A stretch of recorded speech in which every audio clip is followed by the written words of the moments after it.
It's currently March 10th.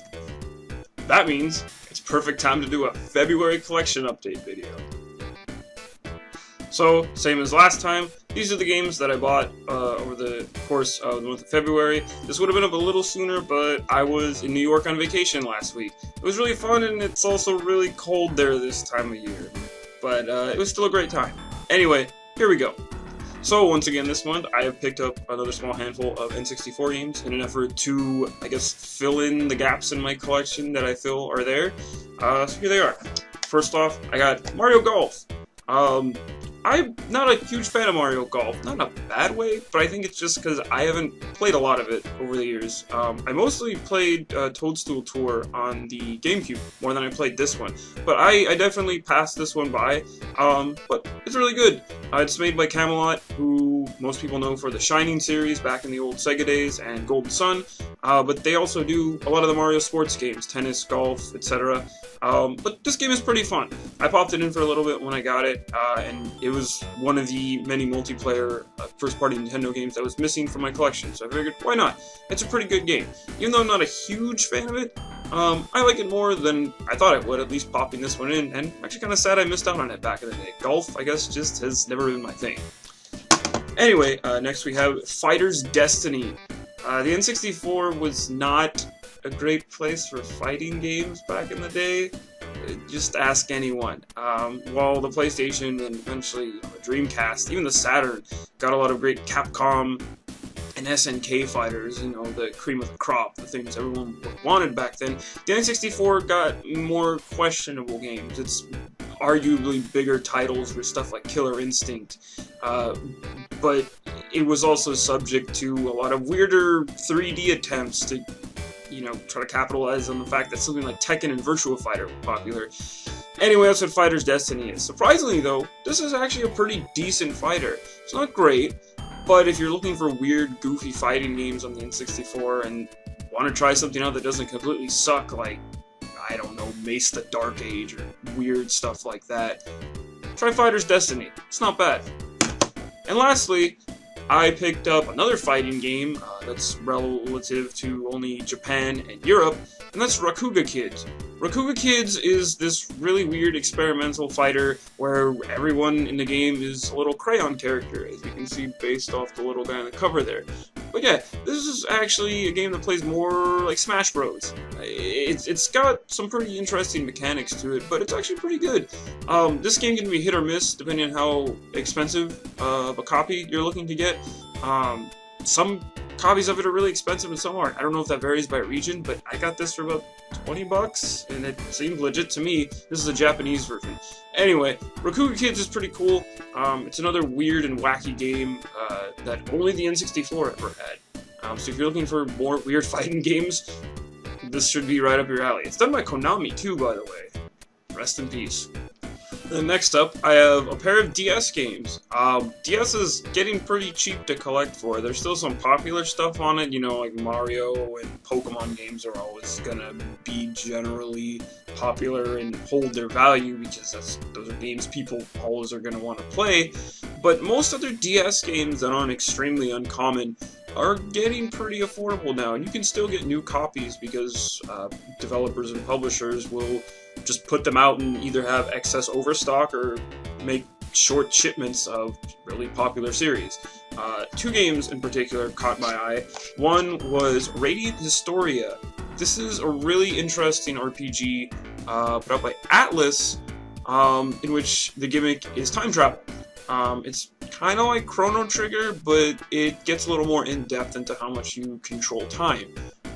The gimmick is you have a line that represents time, and there's different branching paths, and you have to use each branching path to your advantage. Something you do in maybe like path A could end poorly, and that's technically a bad end. But even though you get to that bad end, you can reverse things and go into path B, but then something you've done in path A can actually affect how things turn out in path B, so you actually have to explore all the branching timelines and find out the true history. It's kind of neat. I really didn't get time to finish it because I've been focusing on other games right now, but it's a pretty cool RPG, and it's definitely a bit of a hidden gem on the DS. I've heard a lot of people talk about it, but I don't think it's sold very well. Either way, you can still get it right now on Amazon for about 20 bucks and some change. You know, for a good RPG, 20 bucks, that's not bad at all. And then the next game I got, and why I actually poked into DS this past month just for fun, was Ace Attorney Investigations Miles Edgeworth. I finished Apollo Justice Ace Attorney 4 this past February. I quite enjoyed it. I had heard mixed things about it, that it wasn't exactly a game that everyone enjoyed, but I liked it quite a bit. I actually kind of have a video in the works that I'm writing up that I'd like to put out and talk more about it. I can see why some people might not like it, but I quite enjoyed it. Anyway, I figured it was time to pick up the last DS localized game anyway in the Phoenix Wright series. This is more of a spin-off where you play as good old Miles Edgeworth here, the prosecuting attorney, Phoenix's main rival, I guess you could say, throughout the first 3 Phoenix Wright games. And I know there's more games on the 3DS, now that I'm kind of cut up to speed, but I really want to play this. And also its sequel, Ace Attorney Investigations 2, was only in Japan, but I've heard there's a great fan translation of it, and I've heard both of these just aren't to be missed. So if you're a fan of the Ace Attorney series and you haven't played this for some reason, go ahead and pick it up. I started playing the first case in here for maybe about 10-15 minutes. I really didn't put too much time into it, but I know it's going to be something I want to do in the future, and hey, for another brand new DS game for a little less than 20 bucks, can't say no. And then next we have 2 games that I'm actually surprised that I bought this month. I did not expect to buy these, but this was a very unique situation. I picked up Yakuza and Yakuza 2 on the PS2. Yeah, I know, weird, right? Okay, so there's a Canadian game website, Video Games Plus. They're a pretty well-established online retail. They mostly deal stuff in Canada, but I mean, I live in the US, so same continent shipping, it's not that hard to get. Anyways, Yakuza has been kind of making a bit of a boom lately. It's always been a pretty cult series among fans. It's had a pretty faithful following, but just hasn't done, you know, huge numbers for Sega. At least until more recently. Yakuza 0 on PS4 is actually doing okay. And through some black magic, I don't know if they got Sega to just reprint these games, or they just had extra stock that got found somewhere in a Sega warehouse.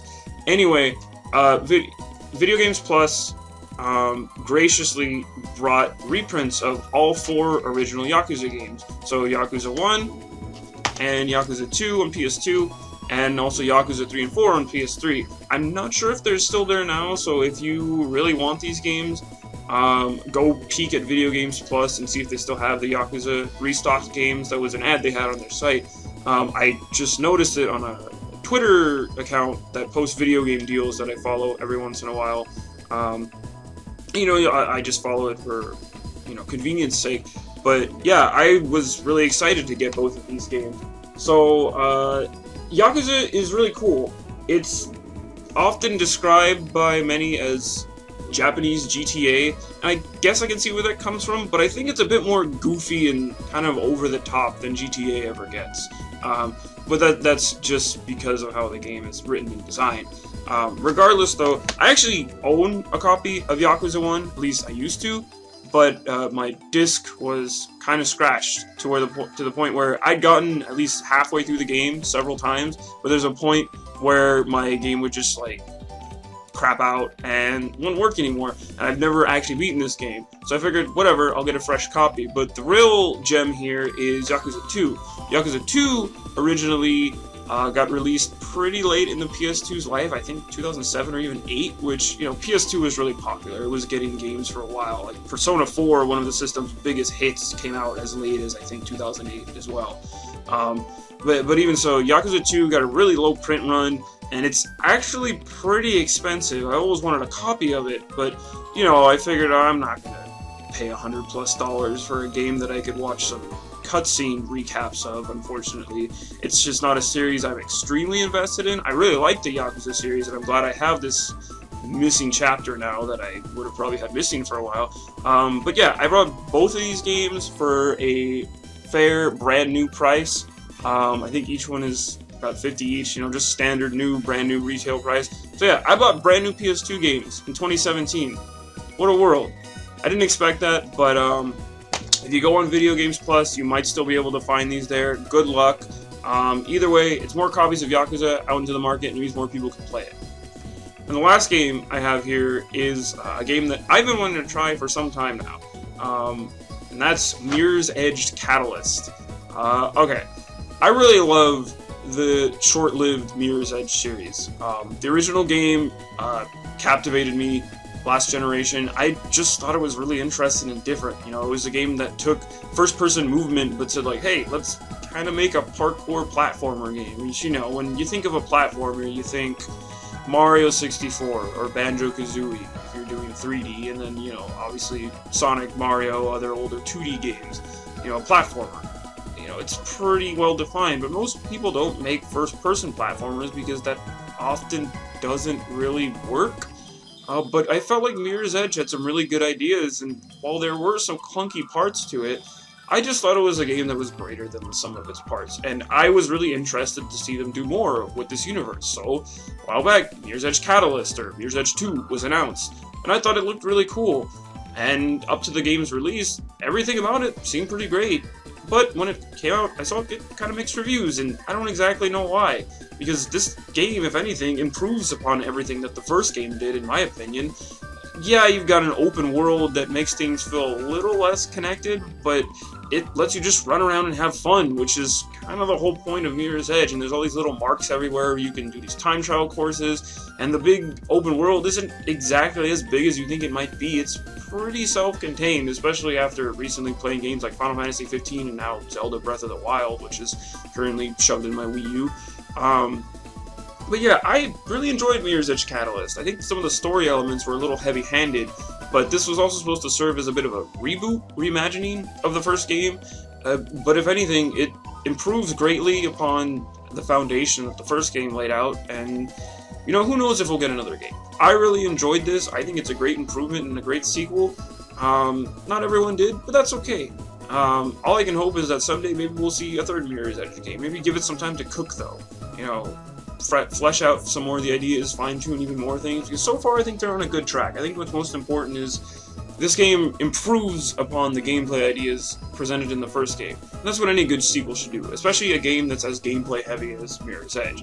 You know, it just feels good, and it's fun to run around the city of glass and just do all the crazy parkour stuff you want to do as Faith. And thankfully they took out the gunplay, which was a big controversy as this game was being developed. They kept hinting, oh hey, we might have a lot more gun-focused gameplay in here, which is not... That just goes completely against the whole point of Mirror's Edge 1 and the idea of it. Like, there was a trophy/achievement for not ever shooting a gun through your whole playthrough of the first game, and they just completely got rid of that here. So, good on you, EA. So yeah, those are the games I bought this month. There's a little more variety. I was surprised by the fact that I got to buy Yakuza and Yakuza 2, but overall it was a pretty good month. I tried to be conservative and save, one, because of my vacation to New York, but also two, because there are a lot of bigger releases coming out over the next few months. Like, this month I got Zelda and Nier, and I'll talk about those in my next collection update video, but then April, you know, Persona is coming out, Yooka-Laylee's coming out, Sonic Mania is coming out. There's just a lot of games. There's games I've missed too that have come out this year, and older things I still need to make room to budget for as well. Anyway, thanks for watching. If you like this, go ahead and click like, dislike, however you felt about it, and hey, give me a subscribe. More subscribers means you probably get more videos because I'm feeding off your attention given to me. Thanks, guys. But thanks for watching. Have a good one. See you next time.